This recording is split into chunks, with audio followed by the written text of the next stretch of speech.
Foi Jesus de Nazaré um jovem revolucionário e socialista da sua época? Ele fingia ser pobre, mas ia a banquetes e casamentos dos ricos? Tinham razão os fariseus que o acusavam de ser falso, mentiroso e enganador? Era ele apenas um homem que se dizia filho de Deus? O que você pensa sobre isso? Tem a Bíblia respostas claras sobre a missão de Jesus, afinal? E esse é o assunto do episódio de hoje que apresentaremos agora com Lily e Gabriel. Assista, dê o seu like e se souber de alguém que gostaria de entender sobre esse assunto, compartilhe e ao final também diga, agora entendo. Bem-vindo, Gabriel! Hoje a gente vai tirar várias dúvidas ao mesmo tempo, porque estão meio interligadas. Tudo bem pra você? Olá, Lily, você sempre apressadinha, né? Quer esclarecer tudo rapidinho. Então, amigo, é porque temos muitas questões. E essa primeira dúvida é de uma colega da faculdade, mas como eu tinha outras, então resolvi juntá-las. Tudo certo, mocinha. O que eu não souber, pesquiso e te retorno em nosso próximo encontro. Combinado? Ah, Gabriel, tenho certeza de que sairei daqui com tudo esclarecido. Minha colega disse que no curso dela foi pedido que lesse o livro Zelote, A Vida e os Tempos de Jesus de Nazaré, que mostra Jesus como um revolucionário judeu que buscava a luta armada contra Roma.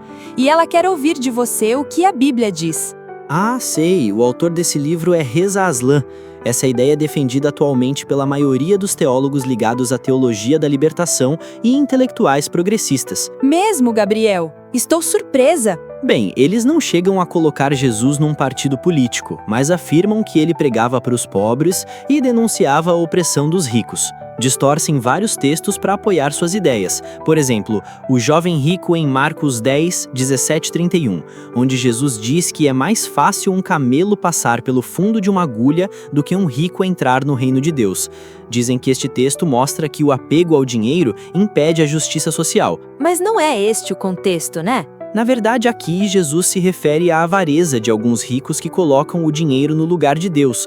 Em Lucas 10, 25-37, vemos um rico próspero, generoso e previdente auxiliando um ferido caído na estrada. Dois ricos em situações opostas.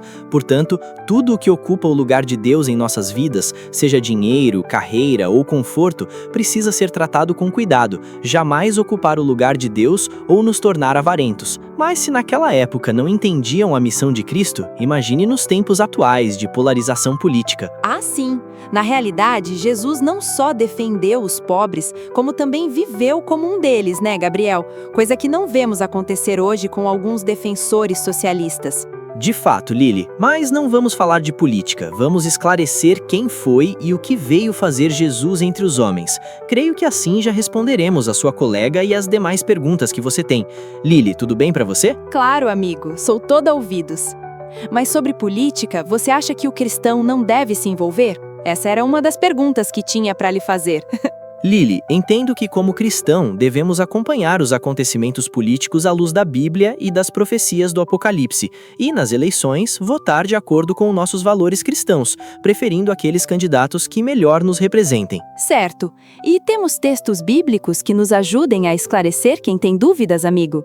Eu gosto muito quando Jesus fala em Mateus 20, 21, dai a César o que é de César, e a Deus o que é de Deus. Entendo que aí temos um ensinamento completo. Não se refere apenas ao pagamento do tributo na época, mas às obrigações legais como cidadão neste mundo, como pagar impostos e respeitar a autoridade secular. E o que pertence a Deus, a adoração, consciência e coração, dar apenas a Deus. Como Paulo orienta em Romanos 12, 2, não imitem o comportamento e os costumes deste mundo, mas deixem que Deus os transforme por meio de uma mudança em seu modo de pensar. Assim age o verdadeiro seguidor de Cristo. Verdade, Gabriel. Faz todo sentido separarmos as coisas. Afinal, a política afeta a nossa vida na Terra, mas não determina nosso destino eterno. Conclusão excelente, menina. Vamos esclarecer a dúvida da sua colega, então. Nós temos um Pai de amor e justiça no céu, e Ele também é o Criador e mantenedor do universo, com as suas leis funcionando perfeitamente, numa ordem e precisão absolutas. Desde o movimento dos astros até o funcionamento das células, cerca de 60 trilhões no corpo humano, tudo segue leis de ordem perfeita estabelecidas na criação de Deus. E se todas as coisas dependem de uma ordem para funcionar bem, leis não podem ser quebradas, certo, Gabriel? Ah, garota esperta, exatamente. O homem não gosta de obedecer leis. Isso soa para ele como ser mandado, e por isso não gosta de chefes ou quem tenha o poder acima dele. Somos rebeldes por natureza, herança de nosso inimigo que criou uma guerra pelo poder no céu. A desobediência do casal no Éden não é um mero folclore ligado a comer o fruto proibido, como muitos zombam e fazem piadas. Essa desobediência marcou a escolha pelo inimigo de Deus. Isso Deus não podia permitir, porque colocava em risco o equilíbrio do universo. Acertei, Gabriel? Exatamente, Lili. No Éden, uma lei foi quebrada. A desobediência de Adão e Eva quebrou o princípio central dessa lei, a obediência e lealdade a Deus. Com isso, a imortalidade do casal foi perdida e a posse da terra foi dada para Satanás. A desobediência estava instaurada na terra e as portas abertas para o mal. Dor, morte, injustiça, imoralidade, desamor, sofrimento da natureza e dos animais, tudo foi liberado a partir da queda do homem. Aparentemente, o mal vencera. Deus então já sabia que o homem precisaria de ensinamentos, lei e obediência para se desligar da influência maléfica do inimigo que agora o tinha em suas mãos. Certo, Gabriel? Até porque o universo, com as leis que o regem, os anjos e todos os seres criados precisavam de uma solução que acabasse com o mal para sempre, não é mesmo? Exatamente, Lili. E Jesus foi essa solução perfeita e única. Em todo o Velho Testamento, temos rituais cerimoniais dados aos hebreus que apontavam para a missão de Jesus. A promessa era que o Filho de Deus viria para quebrar a hegemonia do mal para sempre. Esse foi o plano. Jesus salvar a humanidade e restabelecer a ordem para sempre, além de aniquilar o mal de Satanás e seus anjos caídos. Sim, e sabendo disso, entendemos que Jesus não foi um lunático revolucionário que resolveu morrer numa cruz por rebeldia. Ele não era político, não se envolvia com essas desavenças da sociedade na época. Jesus não era socialista, não pregava a caridade governamental ou interferência do Estado na vida do cidadão. Ele viveu e andou entre pobres e ricos, doentes e poderosos, iletrados e doutores. Então concluímos que a missão de Jesus era revelar o amor do Pai, ensinar sobre o seu reino e o seu sacrifício para que aqueles que o aceitassem fossem morar com ele para sempre, inclusive já vivessem essa experiência em suas vidas. Gabriel, podemos dizer que Jesus não era religioso? Então, Jesus era um judeu religioso, mas não no sentido institucional ou denominacional que entendemos hoje.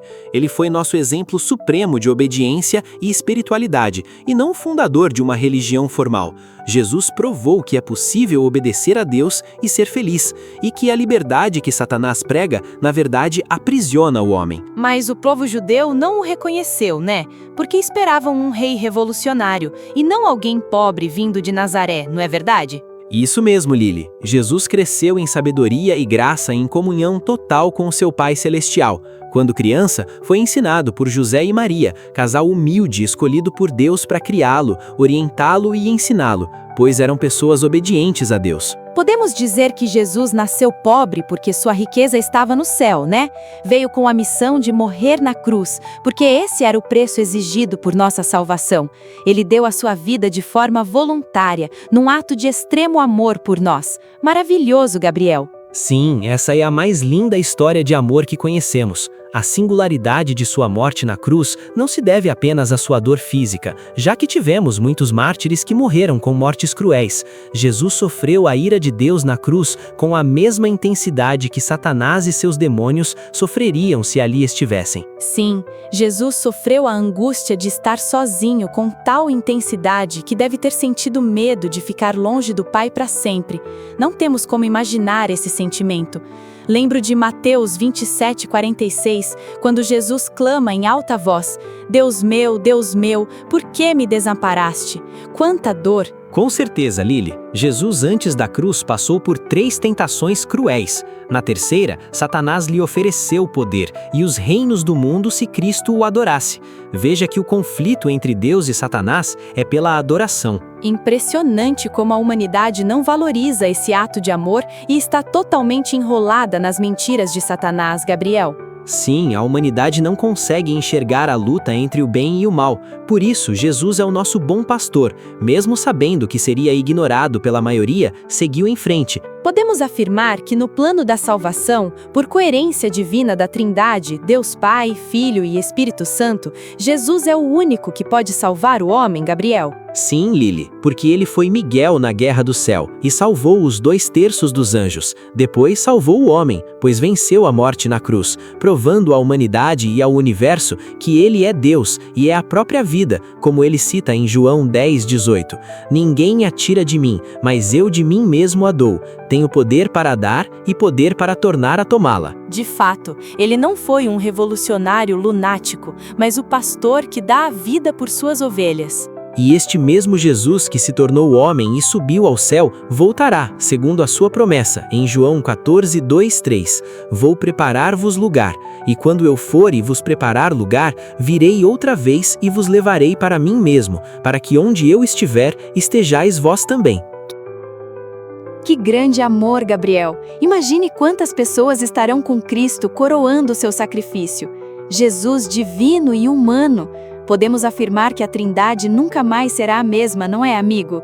De fato podemos, Lily, porque para sempre Jesus carregará as marcas da humanidade, os cravos em suas mãos. Jesus revelou o amor de Deus em todos os níveis para a humanidade. Para salvar é preciso ter amor. Jesus é o único que pode ser juiz por ter se envolvido em tudo na salvação do homem. Ele julgará os anjos caídos e os homens que escolhem o mal. Somente ele sabe o quanto nos custa sermos fiéis diante das tentações e enganos de Satanás. Sim, Jesus entende tudo que passamos neste mundo, pois em tudo foi tentado. Ainda enfrentamos as consequências da desobediência de Adão, dor, envelhecimento e morte. Mas o caos não durará para sempre, né, Gabriel? Não mesmo, Lily. O sacrifício de Cristo deu a essas misérias um caráter temporário até a sua volta, e eu creio que está próxima por tudo que vem acontecendo no mundo atual. Verdade, Gabriel. Se crermos em Deus e em sua palavra, todas as experiências ruins que vivemos passarão, e o que vivemos de bom será apenas uma pequena demonstração do que teremos na eternidade ao lado de Cristo. Obrigado, Lily, por conversarmos sobre um assunto tão importante, e espero que os nossos amigos tenham entendido e que compartilhem com outras pessoas que precisam dessa mensagem. Eu também espero, Gabriel, e que eles deem o seu like e se inscrevam no canal. Afinal, é muito bom ao final de cada episódio poder dizer: agora entendo. Esse episódio fez sentido para você? Então compartilhe com outras pessoas. Ficaremos felizes com o seu like. Gratidão!